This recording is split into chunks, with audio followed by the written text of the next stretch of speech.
അപ്പോൾ നമുക്ക് ഇന്ന് ഒരു സ്റ്റോറി പറയണമല്ലോ. പറയാം.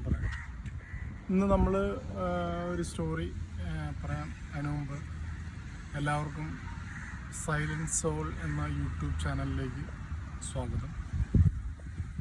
ഇന്ന് മിലൻ ചോദിച്ചതുപോലെ അല്ലെങ്കിൽ പറഞ്ഞതുപോലെ ഇന്ന് നമ്മൾ ചെയ്യാൻ ഉദ്ദേശിക്കുന്നത് രമണ മഹർഷിയെക്കുറിച്ചും രമണാശ്രമത്തെക്കുറിച്ചും. അപ്പോൾ രമണാശ്രമത്തിൽ ഞാൻ പോയി വിസിറ്റ് ചെയ്തു. അങ്ങനെ രമണ മഹർഷിയെക്കുറിച്ച് കൂടുതലായിട്ട് അറിയാൻ സാധിച്ചു. അവിടെ പോകുന്നതിന് മുമ്പ് കുറേ എൻക്വയറീസൊക്കെ നടത്തിയെങ്കിൽ എനിക്ക് മനസ്സിൽ വന്ന ചില ആഗ്രഹങ്ങളുടെ പുറത്ത് ഞാൻ പോയതാണ് രമണാശ്രമത്തിൽ.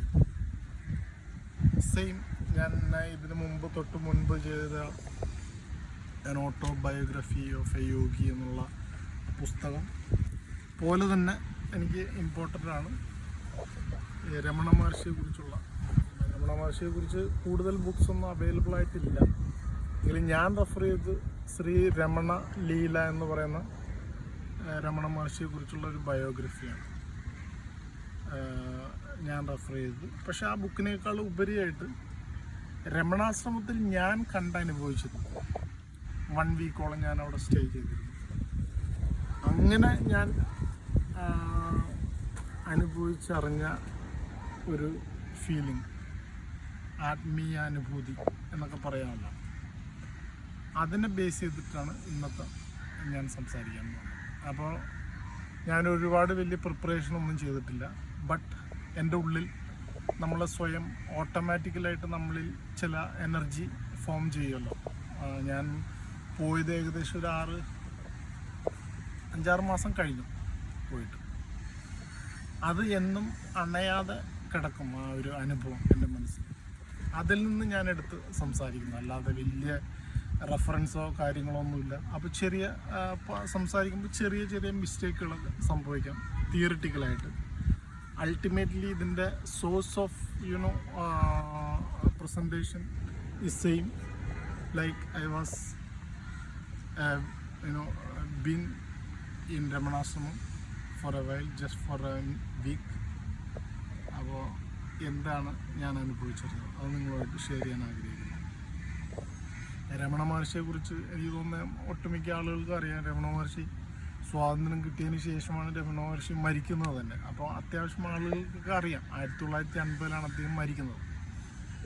Coming back to his birth, 1879 Ramana മഹർഷിയുടെ ജനനം തിരുച്ചുഴി എന്ന് പറയുന്ന തമിഴ്നാട്ടിലെ മധുരയ്ക്കടുത്തുള്ള ഒരു വില്ലേജ് തിരുച്ചുഴി.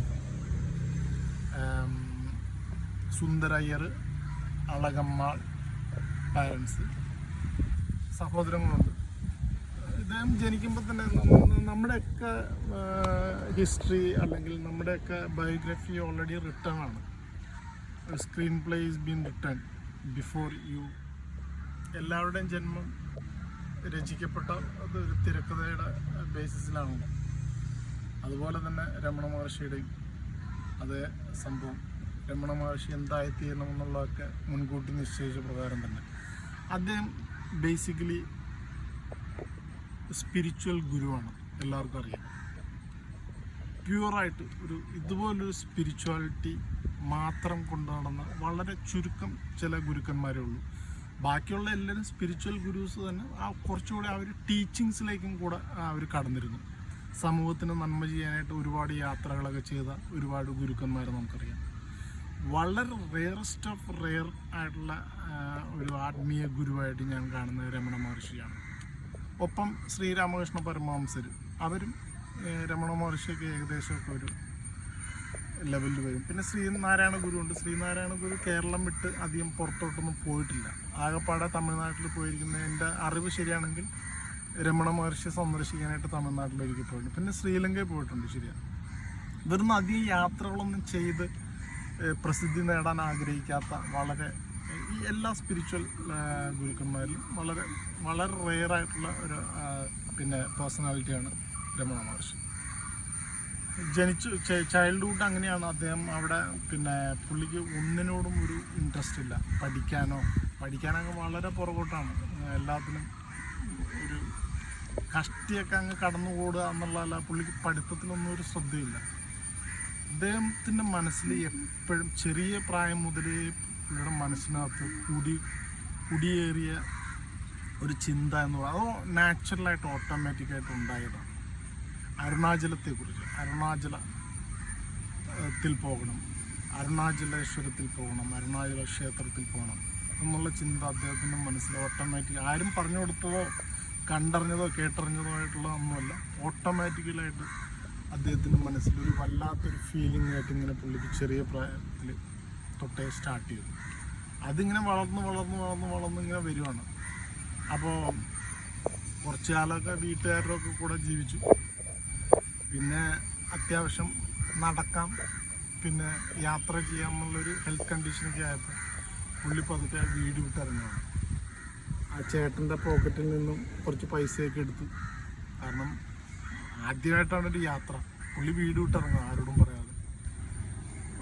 അത്യാവശ്യം എനിക്ക് തോന്നുന്നു ഒരു 4 രൂപയോ മറ്റോ ആണ് പോക്കറ്റിലുണ്ടായിരുന്നത്. അതും എടുത്തിട്ട് പുള്ളി ഒന്നും അറിയില്ല എവിടെ പോകണം, എങ്ങനെ പോകണം, പക്ഷെ അരുണാചലത്തിലെത്തണം, അതായിരുന്നു പുള്ളിയുടെ മൈൻഡ് മുഴുവൻ. അങ്ങനെ ആരോടൊക്കെ ചോദിച്ച് ട്രെയിനിൽ കയറിയിരിക്കുന്നു ടിക്കറ്റ് എടുത്തിട്ട്.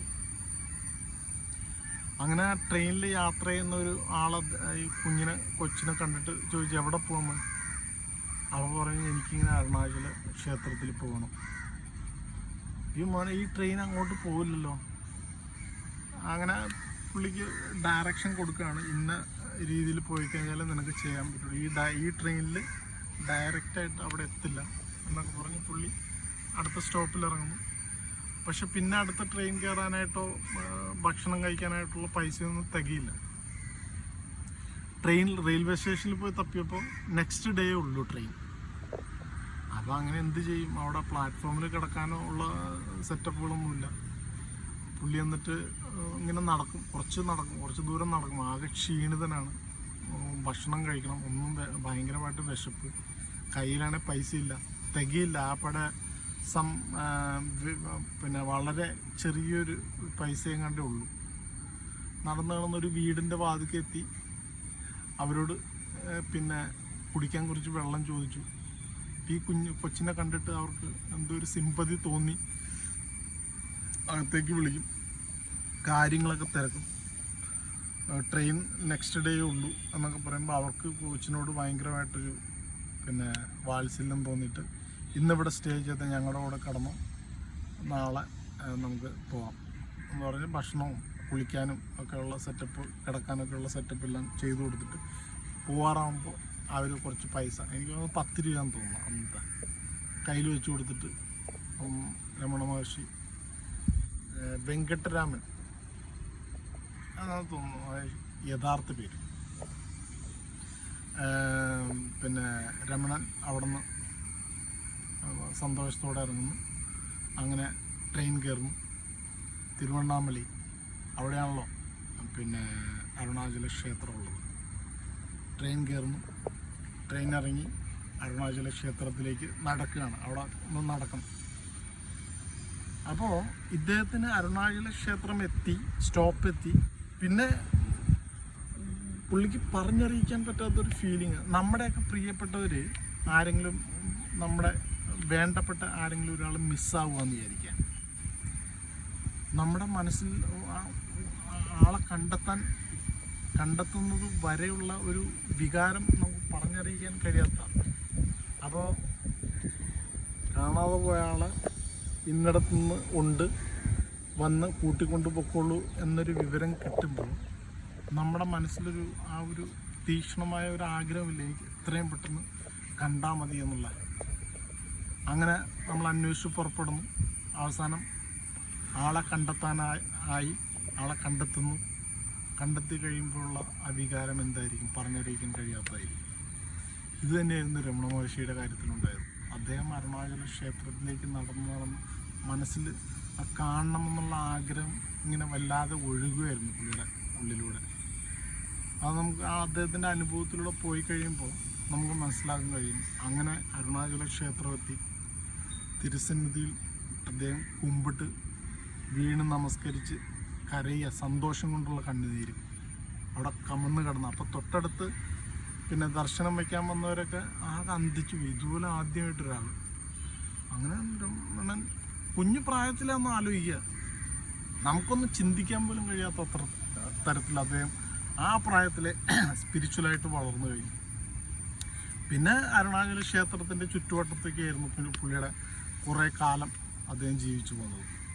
അങ്ങനെ അരുണാചല ഞാൻ അരുണാചല ക്ഷേത്രം പോയി സന്ദർശിച്ചിട്ടുണ്ട്. തിരുവണ്ണാമല പോയി കഴിയുമ്പോൾ തീർച്ചയായിട്ടും നമ്മൾ കണ്ടിരിക്കേണ്ട, നമ്മൾ ഓട്ടോമാറ്റിക്കായിട്ട് പോകും അവിടെ. കാരണം അതിൻ്റെ ഒരു ഭാഗമാണ്. രമണാശ്രമത്തിൽ പോയി കഴിഞ്ഞാൽ ഓട്ടോമാറ്റിക്കായിട്ട് നമ്മൾ അരുണാചല ക്ഷേത്രവും കണ്ടിരിക്കും. ഇത്രയും ശില്പങ്ങൾ കൊണ്ട് അലങ്കരിച്ച അല്ലെങ്കിൽ കൊത്തുപണികൾ കൊണ്ട് നിർമ്മിതി വളരെ ഭയങ്കരമായിട്ടുള്ളൊരു പിന്നെ അമ്പലമാണ് അരുണാചല ക്ഷേത്രം.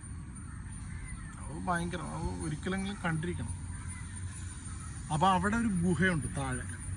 ഇദ്ദേഹം അവിടെയായിരുന്നു കഴിഞ്ഞുകൊണ്ടിരുന്നത്. അവിടുത്തെ പിന്നെ നമ്പൂതിരി ആരോ ഒരാൾ ഹെൽപ്പ് ചെയ്തു, നീ ഇവിടെ കിടന്നോ, നിനക്ക് വേറെ ഉറങ്ങാനോ കിടക്കാനോ ആരും സ്ഥലം തരാത്തതുകൊണ്ട് തൽക്കാലം ഇവിടെ കിടന്നു, ആരും അറിയാൻ പാടില്ല എന്നൊക്കെ പറഞ്ഞ് പുള്ളി അവിടെ കഴിച്ചു കൂട്ടും. ഭക്ഷണം കിട്ടിയാൽ കിട്ടി, ആരെങ്കിലുമൊക്കെ കൊടുത്താൽ കഴിക്കും എന്നല്ലാതെ അദ്ദേഹത്തിൻ്റെ മനസ്സിൽ മുഴുവൻ ഉള്ളിൽ ഇങ്ങനെ കണ്ടതിലുള്ള പിന്നെ അരുണാചല ക്ഷേത്രത്തിൽ ഭഗവാനെ തൊഴുതു കണ്ട ആ മനസ്സിൽ എപ്പോഴും അത് തന്നെയാണ്. അപ്പം അങ്ങനെ ഇദ്ദേഹം രമണ മഹർഷി ഫേമസ് ആവാനുള്ള കാരണം എന്ന് പറയുന്നത്, ഞാൻ എന്ന് പറയുന്ന വ്യക്തി ഈ കാണുന്ന പുറമോടിയല്ല, ഈ ബിംബമല്ല, ഇതിലപ്പുറമാണ് എന്ന് തിരിച്ചറിയാൻ ഞാൻ ആരാണ് എന്നുള്ള ചോദ്യം ചോദിച്ച് അതിൻ്റെ ഉത്തരം കണ്ടെത്തുന്നത് വരെ രമണ മഹർഷി അങ്ങനെ തന്നെ ധ്യാനത്തിലൂടെ, അതാണ് പിന്നീട് അദ്ദേഹം ലോകത്തിന് കൊടുത്ത മെസ്സേജ്. ഞാനെന്ന് പറയുന്നത് ഈ കാണുന്ന രൂപമോ ഭംഗിയോ അഴകോ നിറമോ നീളമോ വലിപ്പമോ അല്ല, ഇതിനുള്ളിൽ എന്നും പ്രകാശിച്ചുകൊണ്ടിരിക്കുന്ന ആത്മാവ് എന്നുള്ള സത്തായ എനർജി നമ്മുടെ ഉള്ളിൻ്റെ ഉള്ളിൽ എപ്പോഴും പിന്നെ പ്രകാശിച്ചുകൊണ്ടിരിക്കുന്നു. അതിനെ കണ്ടെത്തലായിരുന്നു രമണ മഹർഷിയുടെ ജീവിതം മുഴുവൻ. അതാണ് ഞാൻ ആരാണ് ഞാൻ എന്നുള്ള ചോദ്യത്തിന് ഉത്തരം കണ്ടെത്തുക എന്നുള്ള ലക്ഷ്യമായിരുന്നു രമണ മഹർഷിയുടെ ജീവിതം മുഴുവൻ. അത് കണ്ടെത്തി തന്നിട്ടാണ് അദ്ദേഹം ഈ ലോകത്തോട് വിട പറഞ്ഞത്. അതായിരുന്നു പുള്ളി ഫുൾ ടൈം മെഡിറ്റേഷനിൽ തന്നെയായിരുന്നു. അങ്ങനെ ഇങ്ങനെ ആ ഗുഹയിൽ കഴിയും. അപ്പോൾ അന്നത്തെ കാലത്തെന്ന് പറഞ്ഞാൽ വളരെ പിന്നെ കുട്ടികളൊക്കെ വരും. ഇദ്ദേഹത്തിൻ്റെ ആ വേഷവിധാനങ്ങൾ എന്ന് വെച്ചാൽ ആ പാടെ ഒരു ലങ്കോട്ടി മാത്രമേ ഉണ്ടാവുള്ളൂ, ഇങ്ങനെ ഭ്രാന്തനെ പോലെ ഇങ്ങനെ നടക്കുക. ഇതൊക്കെ കാണുമ്പോൾ കുട്ടികൾക്ക് ഭയങ്കരമായിട്ട് ഒരു ഭ്രാന്തനെ കണ്ട ഒരു അനുഭൂതിയായിരുന്നു. അപ്പോൾ ഇവർ കൊച്ചു പിള്ളേരൊക്കെ കല്ലെറിയാൻ തുടങ്ങുന്നു, ഇദ്ദേഹത്തിനെ ഉപദ്രവിക്കാൻ തുടങ്ങും. അങ്ങനെ സഹിക്കുക വയ്യാതെ അവിടെ നിന്ന് ഇദ്ദേഹം പിന്നെ ഗത്യന്തരമില്ലാതെ അവിടെ നിന്ന് ഇറങ്ങി പോകേണ്ടി വന്നു. അപ്പോൾ പക്ഷെ അപ്പോഴും അരുണാചല ക്ഷേത്രത്തെ വിട്ടുള്ള കളിയില്ല. അങ്ങനെ തൊട്ടടുത്ത് എവിടെയെങ്കിലും സ്ഥലം കിട്ടുമെന്ന് അന്വേഷിച്ചു. അത് മുഴുവൻ കാടാണ്. ഇപ്പോഴും തിരുവണ്ണാമല ആ പേരിൽ തന്നെയുണ്ട്, മലയാണത്, ഫോറസ്റ്റ് ഏരിയ ആണത്, ഭയങ്കര. അപ്പോൾ I will come to the ആശ്രമം. ഇങ്ങനെ നടന്ന് ഏകദേശം ഒരു 2-2.5 കിലോമീറ്ററോളം ഉണ്ട് രമണാശ്രമം ഇരിക്കുന്ന സ്ഥലം. ഇദ്ദേഹം നടന്ന് ഞാൻ ആ അമ്പലത്തിൻ്റെ അവിടെ നിന്ന് നടന്ന് ഇവിടെ വന്നിട്ടുണ്ട് രമണാശ്രമം. അപ്പോൾ എനിക്കറിയാം കറക്റ്റ് 2-2.5 കിലോമീറ്റർ നടന്ന് രമണാശ്രമം, ഇപ്പം രമണാശ്രമം ഇരിക്കുന്ന സ്ഥലം അവിടം വരെ ഇദ്ദേഹം നടന്നെത്തി. അപ്പോൾ കൊടുങ്കാടാണ് അവിടെ. നടന്നെത്തി അവിടെ എവിടേക്കോ ഒരു പാറക്കെട്ടിൽ എൻ്റെ അടിയിൽ അങ്ങനെ പിള്ളേരുടെ ശല്യമൊന്നും ഇല്ലാത്ത സ്ഥലം നോക്കി നടന്നു വന്നതാണ്. അങ്ങനെ ഇദ്ദേഹം ഇവിടെ എത്തി, അവിടെ വിശ്രമിക്കുന്നു, കുറച്ചാൾ അവിടെ കൂടുന്നു. പിന്നെ അവിടെ നിന്ന് രമണാശ്രമം, എക്സാക്ട് രമണ ആശ്രമം എന്ന് പറയുന്ന ആ പ്രോപ്പർട്ടിയിൽ നിന്ന് വീണ്ടും ഒരു 2 കിലോമീറ്റർ മല, കുത്തനെയുള്ള മലയാണ്. കയറി ചെന്ന് കഴിഞ്ഞാൽ ഇപ്പോൾ കുട്ടികളുടെയോ ആളുകളുടെയോ ഒക്കെ ശല്യം സഹിക്കാൻ വയ്യാതെ നടന്ന് ഇങ്ങനെ എത്തിയതാണ്. എത്തി അവിടെ അദ്ദേഹം പിന്നെ അവിടെ ആക്കി അദ്ദേഹത്തിൻ്റെ പിന്നെ ബാക്കിയുള്ള കാലങ്ങൾ മുഴുവൻ. അപ്പം ഇതിനിടയ്ക്കൊക്കെ വീട്ടുകാർ തിരക്കി വരുന്നുണ്ട്, വരികയല്ല, അവിടെ ഇവിടെയൊക്കെ ആയിട്ട് തിരക്കുന്നുണ്ട്. പോലീസ് സ്റ്റേഷനിൽ കംപ്ലൈൻറ്റ് കൊടുക്കുന്നുണ്ട്, കുട്ടീനെ കാണുന്നില്ല, കൊച്ചു ചെറിയ പ്രായത്തിൽ ഇറങ്ങി പോകുന്നതല്ല. 5-6 വയസ്സോ ആണെന്ന് തോന്നുന്നു. Exactly I don't remember. 6 ആണോ 8 വയസ്സാണ്, സംവെയർ അറൗണ്ട് ദാറ്റ് ഏജ്. അങ്ങനെ പോയതാണ്. അപ്പോൾ പിന്നെ അച്ഛൻ അതിൻ്റെ ഇടയ്ക്ക് അച്ഛൻ മരണപ്പെടുന്നുണ്ട്. പിന്നെ അമ്മയും സഹോദരനാണ്. ഇവരമ്മയും പിന്നെ ഇദ്ദേഹത്തിൻ്റെ ബന്ധുക്കളും ഒക്കെ തിരക്കി അവിടെ ഇവിടെയൊക്കെ അലയുന്നുണ്ട്. പക്ഷെ കുട്ടി എവിടെയാണെന്നുള്ള വിവരമൊന്നും അവർക്ക് കിട്ടിയിട്ടില്ല. അതിൻ്റെ ഇടയിലാണ് ഇദ്ദേഹം ഇവിടെ രമണാശ്രമത്തിൻ്റെ ഏരിയയിലെത്തി. പിന്നെ അവിടെ താമസിക്കാനായിട്ടുള്ള താമസയോഗ്യമായിട്ടുള്ള ഒരു അന്തരീക്ഷമൊക്കെ പുള്ളി ഉണ്ടാക്കിയെടുക്കുന്നു. പക്ഷെ അപ്പോഴും സ്വന്തം ശരീരം മറന്നിട്ടുള്ള ജീവിതമാണ് രമണ മഹർഷിയുടേത്. ഇത് തന്നെയായിരുന്നു പരമഹംസ യോഗാനന്ദയുടെയും ശ്രീരാമകൃഷ്ണ പരമഹംസൻ്റെയും. ഇവരെല്ലാം അങ്ങനെ. നാരായണ ഗുരുവിൻ്റെ കാര്യമായാലും അതെ, എല്ലാ യോഗിമാരും, ശ്രീബുദ്ധൻ്റെ കാര്യം പറയുകയും വേണ്ടല്ലോ. ഇവരൊന്നും ഈ ശരീരം എന്നുള്ള നമ്മൾ കൊടുക്കുന്ന ആ ഇമ്പോർട്ടൻസ് ഒന്നും അവർ കൊടുത്തിട്ടില്ല. കാരണം അവർ ഇതിനപ്പുറമാണ് ഞാൻ എന്ന പിന്നെ മരണമില്ലാത്ത അവസ്ഥ നമ്മളിലുണ്ട് എന്ന് തിരിച്ചറിഞ്ഞവരാണിവർ. അതെന്താണ് അവസ്ഥ? അത് നമ്മുടെ ഉള്ളിൽ സദാ 24 മണിക്കൂറും പ്രകാശിച്ചുകൊണ്ടിരിക്കുന്ന ആ ഊർജത്തെ കണ്ടെത്തുക എന്നുള്ളതായിരുന്നു ഇവരുടെയൊക്കെ ജീവിത ലക്ഷ്യം. അതാണ് ഞാൻ ആര് എന്നുള്ള ആ മെസ്സേജിലൂടെ ക്ലിയർ ആവുന്നത്. സ്വാമി വിവേകാനന്ദനും ഇത് തന്നെയായിരുന്നല്ലോ.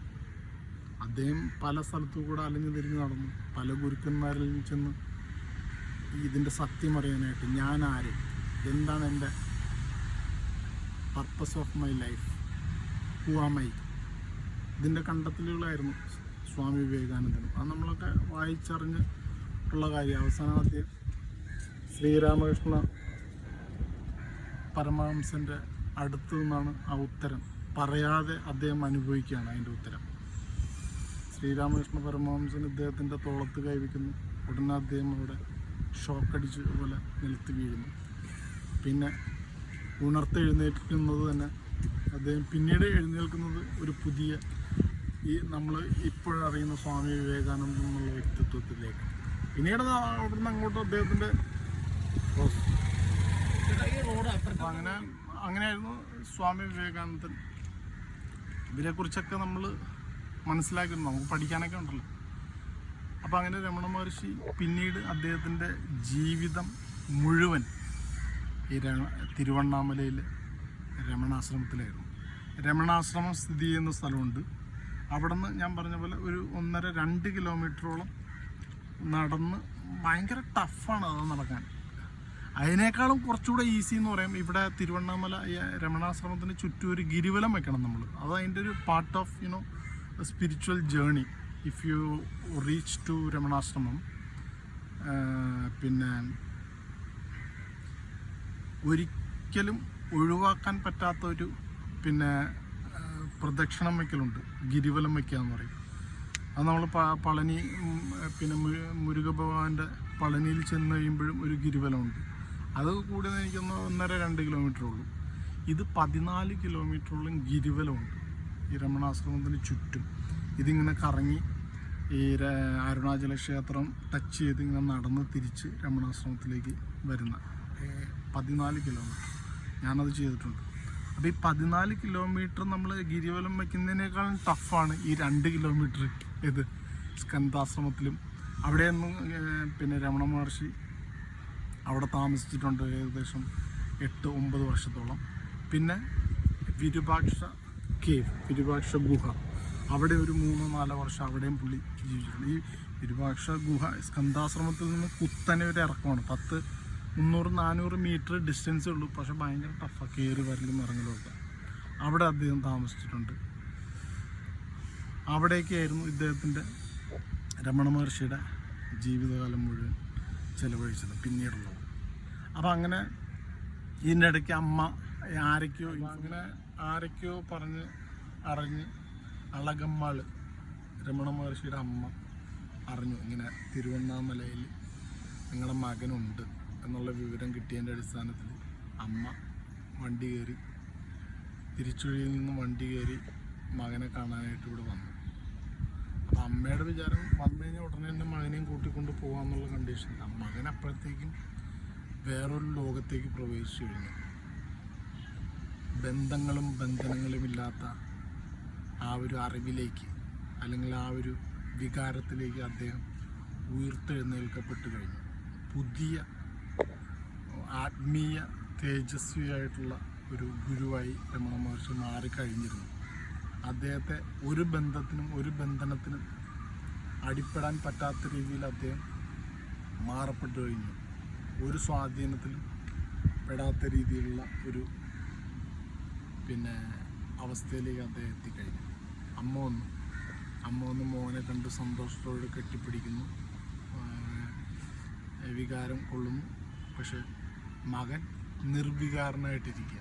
അമ്മ വന്നു കഴിഞ്ഞപ്പോൾ അമ്മയുടെ മോൻ ചാടി വന്ന് അമ്മയെ കെട്ടിപ്പിടിക്കും, അല്ലെങ്കിൽ അമ്മയോട് സ്നേഹം പ്രകടിപ്പിക്കുന്നു. പക്ഷെ മകൻ വളരെ നിർവികാരനായിട്ട് അവിടെ ഇരുന്നു. അമ്മയ്ക്കത് ആലോചിക്കാൻ പോലും കഴിഞ്ഞില്ല. അമ്മ വാ മോനെ നമുക്ക് തിരിച്ചു പോകാം. എവിടെ മോനപ്പോഴത്തേക്ക് പറഞ്ഞ രീതിയിൽ മകൻ വന്നു. ജസ്റ്റ് ഫോർമലായിട്ട് അമ്മയെ കണ്ടു, ചിരിച്ചു, ചോദ്യങ്ങൾക്കെല്ലാം ഉത്തരം കൊടുത്തത്. പക്ഷെ വരുന്ന കാര്യത്തെക്കുറിച്ച് അമ്മ ചിന്തിക്കുകയും വേണ്ട. ഞാൻ എൻ്റെ വഴി കണ്ടെത്തി കഴിഞ്ഞു. അമ്മ ഇനി എന്നെ ഓർത്ത് വിഷമിക്കണമെന്നില്ല, അമ്മയ്ക്ക് തിരിച്ചു പോവാം. അമ്മയ്ക്ക് സഹിക്കാവുന്നതിലപ്പുറമായിരുന്നു ആ മറുപടി.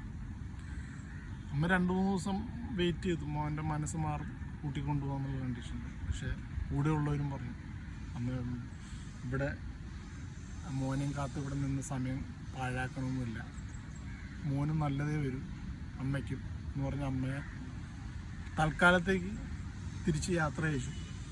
വീണ്ടും അമ്മ 2-3 തവണ വീണ്ടും വരുന്നുണ്ട് മകനെ വീണ്ടും കൂട്ടിക്കൊണ്ടു പോകാനായിട്ട്. പക്ഷെ അവിടെ രമണ മഹർഷി വളരെ സ്റ്റേണായിട്ടുള്ള ഡിസിഷൻ ഓൾറെഡി എടുത്തു കഴിഞ്ഞതാണ്, അതിന് മാറ്റമില്ല. പിന്നീട് അദ്ദേഹത്തിൻ്റെ ജീവിതം 2-3 സഹായികളൊക്കെ അദ്ദേഹത്തിൻ്റെ കൂടെ കൂടുന്നുണ്ട്. ആ സഹായികൾ പ്രത്യേകിച്ച് അവർക്ക് ഒരു ബെനിഫിറ്റും ഇല്ല ഈ രമണ മഹർഷിയുടെ കൂടെ. കാരണം അദ്ദേഹത്തിൻ്റെ ഒന്നുമില്ല, ഉടുതുണിക്ക് മറുതുണിയില്ല. വളരെ ഒരു ഭിക്ഷക്കാരനായ ഒരു യോഗി എന്നേ ഉള്ളൂ. അപ്പോൾ കൂടെ കൂടുന്നവർക്ക് എന്തെങ്കിലും പ്രതിഫലേച്ഛയില്ലാതെ ജോലി ചെയ്യാൻ താല്പര്യമുള്ളവർ സ്വാഭാവികമായിട്ട് അങ്ങനെ വരുന്നവരായിരിക്കണം. ഇദ്ദേഹത്തിൽ നിന്നൊന്നും പ്രതീക്ഷിക്കേണ്ടതില്ല, പക്ഷേ ഇദ്ദേഹത്തിന് വേണ്ടി സേവ ചെയ്യാം എന്ന് മനസ്സുള്ളവർക്ക് മാത്രമേ അവിടെ കൂടാൻ കഴിയുമായിരുന്നുള്ളൂ. ശ്രീരാമകൃഷ്ണ പരമഹംസ ദേവൻ്റെയും കാര്യം അതൊക്കെ തന്നെയായിരുന്നു. ശിഷ്യന്മാർ സ്വമേധയാ വരുന്നവരാണ്. അപ്പം അങ്ങനെ രമണ മഹർഷിയുടെ കൂടെ സഹായികളായിട്ട് കുറച്ച് പേരുണ്ടായിരുന്നു. അങ്ങനെ അവർ പതുക്കെ അവർ തന്നെ സ്വയം ഉണ്ടാക്കിയെടുത്ത താമസ യോഗ്യമായിട്ടുള്ള സ്ഥലങ്ങളാണ് അവിടെ ഉള്ളത്. ഈ സ്കന്ധാശ്രമമായാലും വിരൂപാക്ഷ കേവായാലും രമണ മഹർഷിയും കൂടെ കൂടിയിട്ട് കല്ലെല്ലാം വെട്ടിത്തെളിച്ച് ഉണ്ടാക്കിയ ഇദ്ദേഹം എല്ലാ ദിവസവും രാവിലെ ഈ രമണ ആശ്രമത്തിൽ നിന്ന് ഗുഹ അല്ലെങ്കിൽ സ്കന്ധാശ്രമം ഇരിക്കുന്ന സ്ഥലം വരെ ഏകദേശം 2 കിലോമീറ്റർ ഉണ്ട്. ഭയങ്കര കുത്തനെയുള്ള കയറ്റിറക്കമാണ്. എല്ലാ ദിവസവും രാവിലെ ഈ രമണാശ്രമത്തിൽ ഈ ഗുഹ സെറ്റപ്പ് സ്കന്ധാശ്രമങ്ങൾ ശരിയാവുന്നിടം വരെ രമണാശ്രമം സ്ഥിതി ചെയ്യുന്ന ഈ താഴത്തെ പോർഷനിലായിരുന്നു താമസിച്ചുകൊണ്ടിരുന്നത്. ഇവിടുന്ന് രാവിലെ എണീറ്റ് പോകും സ്കന്ധാശ്രമത്തിലേക്ക്, ആ മലയിൽ, കുത്തനെയുള്ള മലയിൽ. അവിടെ നിന്ന് നോക്കിക്കഴിഞ്ഞാൽ അരുണാചല ക്ഷേത്രം കാണാം. നല്ല ബ്യൂട്ടിഫുൾ വ്യൂ ആണ്. ഇതിനു വേണ്ടിയിട്ട് അദ്ദേഹം ഈ മല കയറി പോകും. അപ്പോൾ ഈ രമണാശ്രമം ഇരിക്കുന്ന ലൊക്കാലിറ്റി ഇദ്ദേഹം വരാനായിട്ടുള്ള കാരണം പുള്ളിയുടെ മനസ്സിൽ അപ്പോഴും അരുണാചല ക്ഷേത്രം എനിക്ക് കാണാൻ പറ്റിയ വ്യൂവിലായിരിക്കണം എൻ്റെ ഇനിയുള്ള താമസം എന്ന് മുൻകൂട്ടി നിശ്ചയിച്ചിരുന്നു. അങ്ങനെ അദ്ദേഹം നടന്ന് പിടിച്ച് വന്ന് ഈ രമണാശ്രമം തൊട്ട് ഈ സ്കന്ധാശ്രമം വരെയുള്ള ആ ലൊക്കാലിറ്റി ഇങ്ങനെ മല കയറി നോക്കി ചെന്ന് കഴിഞ്ഞാൽ കറക്റ്റായിട്ട് ഫേസ് ടു ഫേസ് മുഖാമുഖമായിട്ട് കാണാം അരുണാചല ക്ഷേത്രവും ഈ സ്കന്ധാശ്രമവും. അങ്ങനെയാണ് ആ സ്ഥലം തിരഞ്ഞെടുക്കാനായിട്ടുള്ള കാരണം. ആ ഫോറസ്റ്റ് ഏരിയ ആണ്. അങ്ങനെ പതുക്കെ ഈ സ്ഥലം ഗവൺമെൻറ് രമണാശ്രമം സ്ഥിതി ചെയ്യാനായിട്ട് ഉള്ള അവരുടെ ഇത് ഇപ്പം രമണാശ്രമം ഇരിക്കുന്ന ഒരു ട്രസ്റ്റിൻ്റെ പേരിൽ ആ ട്രസ്റ്റിലേക്ക് ഈ സ്ഥലം മുഴുവൻ എഴുതി കൊടുക്കുക ചെയ്തു. അത്യാവശ്യം നല്ല ഏക്കർ സ്ഥലമാണ്, ഒരുപാട് ഏരിയ ഉണ്ട്. രമണാശ്രമത്തിൽ ഞാൻ ചെന്നപ്പോഴുള്ള എൻ്റെ അനുഭവം, രമണാശ്രമത്തിൽ എത്തിപ്പെടുക എന്ന് പറയുന്നത് ഈസി അല്ല. ഓൺലൈൻ രജിസ്ട്രേഷൻ മുൻകൂട്ടി 4-5-6 മാസമൊക്കെ വെയിറ്റ് ചെയ്ത് വരുന്നവരൊക്കെ ഉണ്ട്. ഫ്രീ ആണ് അവിടെ. അപ്പോൾ അങ്ങനെ രമണ മഹർഷി അങ്ങനെ താഴെയും മേളിലും ഒക്കെ ആയിട്ട് ഇങ്ങനെ നടന്ന് പോകുന്നു. അപ്പോൾ എൻ്റെ അനുഭവം എന്ന് പറയുന്നത് ഈ രമണാശ്രമത്തിൽ എത്തിപ്പെടുക, അവിടെ അഡ്മിഷൻ കിട്ടുക എന്ന് പറയുന്നത് തന്നെ ഭയങ്കര ഡിഫിക്കൽട്ടാണ്. ഇപ്പോൾ കുറച്ചുകൂടെ ടൈറ്റ് ആക്കിക്കൊണ്ടുണ്ട്. കാരണം ആളുകൾ അറിഞ്ഞറിഞ്ഞ് നമ്പർ ഓഫ് പിന്നെ ഡിവോട്ടീസ് അല്ലെങ്കിൽ നമ്പർ ഓഫ് ആളുകൾ ഓരോ ദിവസം തോറും എണ്ണം കൂടി വരികയാണ്. എനിക്ക് പെട്ടെന്ന് തന്നെ വിത്തിൻ 1 month ഞാൻ അപ്ലൈ ചെയ്തു. 1 മാസത്തിനുള്ളിൽ എനിക്ക് കിട്ടിയായിരുന്നു അഡ്മിഷൻ. 1 വീക്ക് അവിടെ സ്റ്റേ ചെയ്തു. ഫുഡ് അക്കോമഡേഷനൊക്കെ ഫ്രീ ആണ്.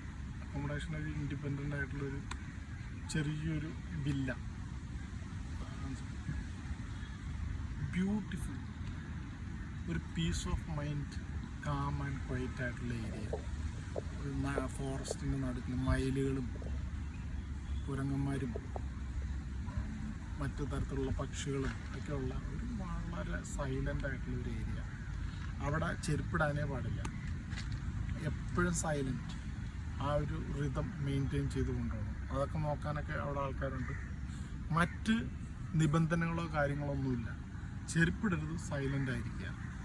മെഡിറ്റേഷൻ.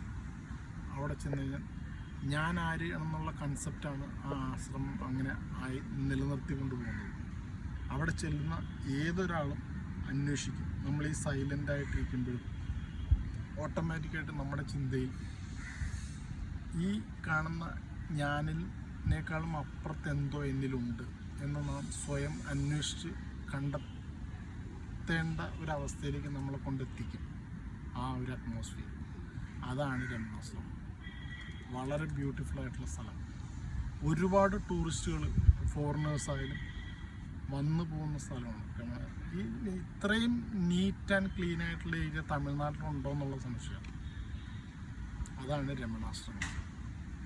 അവിടെ നിന്ന് പിന്നെ ഗിരിവലം വയ്ക്കുക, ചെന്ന് കഴിഞ്ഞാൽ ഗിരിവലം വയ്ക്കുക, പിന്നെ വിരൂപാക്ഷ കേവ്, സ്കന്ധാശ്രമം സന്ദർശിക്കുക, രമണാശ്രമത്തിൽ ധ്യാനിക്കുക, അവിടുത്തെ ചിട്ടവട്ടങ്ങൾ, വളരെ കറക്റ്റായിട്ടുള്ള ടൈമിങ്ങിൽ വെജിറ്റേറിയൻ ഫുഡ്, ഹോംലി ആയിട്ടുള്ള ഫുഡ് എല്ലാം നേരത്തെയാണ് അവിടുത്തെ ആഹാരക്രമങ്ങളെല്ലാം. കഴിഞ്ഞ് ഞാൻ ഒരാഴ്ചയായിരുന്നു. നമ്മൾ എത്ര ദിവസത്തേക്കാണോ അവിടെ പോകുന്നത് അത് കഴിഞ്ഞ് പുറത്തേക്ക് നമ്മൾ ആ നിമിഷം നമ്മൾ പുതിയൊരാളായിരിക്കും.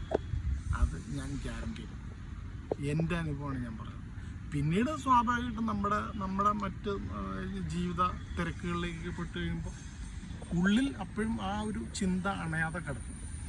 ഇപ്പോഴും എൻ്റെ ഉള്ളിൽ അതുണ്ട്. അപ്പം അങ്ങനെ രമണ മഹർഷിയുടെ ജീവിത അനുഭവത്തിൽ, ആ ജീവിത കാലഘട്ടത്തിലൊക്കെ ഏറ്റവും കൂടുതൽ രമണ മഹർഷി സൈലൻറ്റിലായിരുന്നു. അദ്ദേഹം ഒരിടത്ത് പോയിട്ടും പ്രസംഗിക്കുകയോ ആരെയും അമിതമായ ഉപദേശങ്ങൾ കൊടുക്കുകയോ ഒന്നും ചെയ്തതായിട്ട് നമുക്ക് ആർക്കെങ്കിലും അറിയാം. അദ്ദേഹം ഒന്നും ചെയ്തിട്ടില്ല. എപ്പോഴും സൈലൻറ്റ്. ആ സൈലൻസിലൂടെയായിരുന്നു അദ്ദേഹത്തിൻ്റെ അന്വേഷണം, ആ കണ്ടെത്തലുകൾ മുഴുവൻ. ആ സൈലൻസിൽ തന്നെ ഒരു മെസ്സേജ് ഉണ്ടായിരുന്നു. കൂടെ ഉള്ളവർക്ക്, സഹായികളായിട്ട് വർഷങ്ങളായിട്ട് അദ്ദേഹത്തിൻ്റെ കൂടെ നടന്നവർ രമണ മഹർഷിയുടെ ആ സൈലൻസിൽ നിന്നും എന്തൊക്കെയാണ് മെസ്സേജുകളെന്നുള്ള കുറിച്ചിടുമായിരുന്നു. അങ്ങനെ കുറിച്ചിട്ട ചില കാര്യങ്ങളൊക്കെ വളരെ റെയറായിട്ടുള്ള ബുക്സുകളായിട്ട് പുറത്ത് വന്നിട്ടുണ്ട് എന്നല്ലാതെ രമണ മഹർഷിയെക്കുറിച്ച് കൂടുതലായിട്ടുള്ള വിവരണങ്ങളൊന്നുമില്ല. രമണ മഹർഷിയുടെ ബയോഗ്രഫി ഉണ്ട്, അത് കൂടെ നടന്നവർ ഒക്കെ ആയിട്ട് രചിക്കപ്പെട്ട ബുക്കുകളൊക്കെ തന്നെ. അതൊക്കെ വളരെ ഒതൻറ്റിക് ആയിട്ടുള്ള, ലെജിറ്റിമേറ്റ് ആയിട്ടുള്ള ബുക്കുകൾ തന്നെയാണ്. അപ്പോൾ രമണ മഹർഷി ജീവിത അവസാന കാലഘട്ടങ്ങളിലൊക്കെ അദ്ദേഹം ക്യാൻസറിന് അടിപ്പെട്ടിരുന്നു. അങ്ങനെയാണ് അദ്ദേഹം മരിക്കുന്നത്. അപ്പോൾ ട്രീറ്റ്മെൻറ്റുകളോടൊന്നും അദ്ദേഹം പ്രതികരിക്കുമായിരുന്നില്ല. മീൻസ് അദ്ദേഹത്തിന് അതിനോടൊന്നും താല്പര്യമില്ല. ഒരുപാട് ആയുർവേദവും അലോപ്പതിയൊക്കെ ആയിട്ട് ചെയ്തു. ശ്രീരാമകൃഷ്ണ പരമഹംസരും ഇതൊക്കെ തന്നെയായിരുന്നു. അദ്ദേഹം ക്യാൻസർ മൂലമാണ് മരിക്കുന്നത്. അവർ രണ്ടുപേരും പിന്നെ ഈവൻ ശ്രീനാരായണ ഗുരു അവർക്ക് അതിനെക്കുറിച്ച് അവർ ബോധയുടെ അല്ലായിരുന്നു. അങ്ങനെ അവസാന കാലഘട്ടത്തിൽ അമ്മ വീണ്ടും അപ്പം അമ്മയിലേക്ക് വരിക. അമ്മ വീണ്ടും മകനെ അന്വേഷിച്ച് വരുന്നു. ഉറ്റവരൊക്കെ അമ്മയെ നിന്ന് അകന്നു കഴിഞ്ഞപ്പോൾ പിന്നെ അമ്മയ്ക്ക് ഏക ആശ്രയമായിട്ടുള്ള മകൻ്റെ അടുത്തേക്കാണ് വരുന്നത്. അമ്മ പിന്നെ അമ്മയുടെ ജീവിതകാലം മുഴുവൻ മകനെ ശുശ്രൂഷിച്ച് ഇവിടെ കൂടുകയായിരുന്നു. സ്കന്ധാശ്രമത്തിലായിരുന്നു ഇവർ രണ്ടുപേരും അവസാന കാലഘട്ടം ഒക്കെ. അങ്ങനെ അമ്മ അപ്പോഴൊരു സാധാരണ സ്ത്രീയായിട്ട് തന്നെ ജീവിച്ചു. പക്ഷേ മരണാസന്നയായി കിടന്ന സമയങ്ങളിൽ അളകമ്മയെ മരണമില്ലാത്ത ആ ഒരു പിന്നെ അവസ്ഥയിലേക്ക് മാറ്റാൻ രമണ മഹർഷി ശ്രമിച്ചിരുന്നു. അത് ഫലം കണ്ടു. മരണാശയിൽ കിടക്കുന്ന സമയത്ത് രമണ മഹർഷി അമ്മയുടെ ഹൃദയത്തിൻ്റെ വലത്ത് ഭാഗത്ത് നെറ്റിയിലുമായിട്ട് കൈവച്ച് അമർത്തി എന്തോ മന്ത്രങ്ങളൊക്കെ ചൊല്ലി. എന്നിട്ട് കൂടെയുള്ളവരോട് പറഞ്ഞു, അമ്മ ഉയർത്തെഴുന്നേൽക്കപ്പെട്ടു, അല്ലെങ്കിൽ അമ്മ സമാധിയായി. അമ്മ പിന്നെ വീണ്ടും ജനനമില്ലാത്ത അവസ്ഥയിലേക്ക് അമ്മ ഉയർത്തപ്പെട്ടു കഴിഞ്ഞു. ഒരു പുണ്യാത്മാവായി അമ്മ മാറപ്പെട്ടു എന്നാണ് പറയുന്നത്.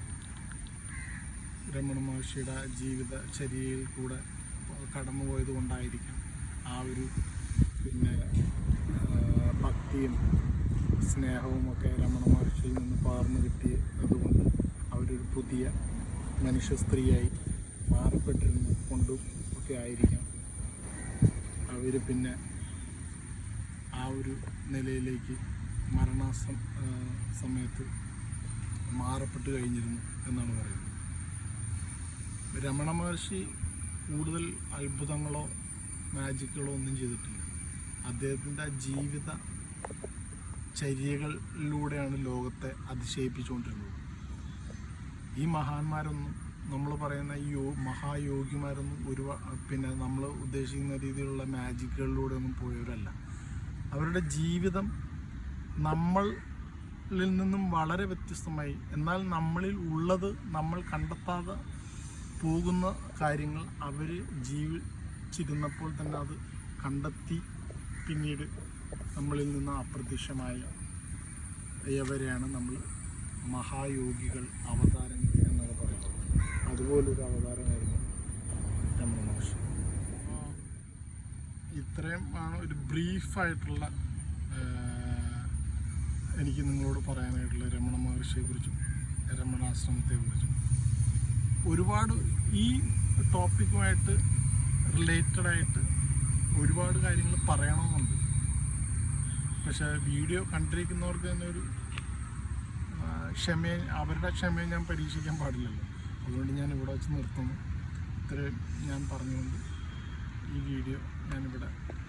അപ്പം നല്ല സ്റ്റോറി ആയിരുന്നു. ഇനി അടുത്ത പ്രാവശ്യം നമുക്ക് ഇതുപോലെ നല്ലൊരു സ്റ്റോറി പറയാം.